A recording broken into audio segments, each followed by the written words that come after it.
এই মুহূর্তে নিঃসন্দেহে ঢালিউডের এক নম্বর তারকা শাকিব খান। প্রথমবারে বিপিএলে আসলেন রাজার বেশে। ক্রীড়া অঙ্গনে শাকিব খান পা দিয়েছে। শাকিব খান বলে কথা, সাংবাদিকদের উপচে পড়া ভিড়। শাকিব খান শাহরুখ খানকে ফলো করে। বাংলাদেশে ঢাকা ক্যাপিটালে ব্র্যান্ডিং হতে যাচ্ছে শাকিব খান, যেমনটা হয়েছেন কলকাতা লাইটেন্স শাহরুখ খানের।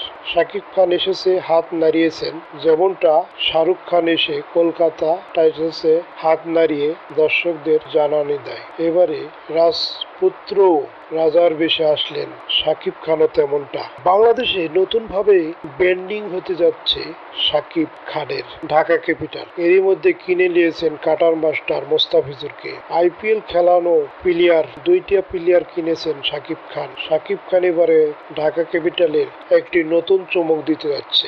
বস শুধু সিনেমাতেই না, বস হতে যাচ্ছে ক্রীড়া অঙ্গনে। শাকিব খান বাংলাদেশের এক ব্র্যান্ডিং। এই মুহূর্তে নিঃসন্দেহে বলাই যায় শাকিব খান ছাড়া আর কোনো তারকা। ঢালিউডের এক নম্বরে আছেন শাকিব খান। শাকিব খান মানেই টান টান উত্তেজনা। ক্রীড়া অঙ্গনে শাকিব খান একটি নতুন ব্র্যান্ডিং দিতে যাচ্ছে বাংলাদেশের।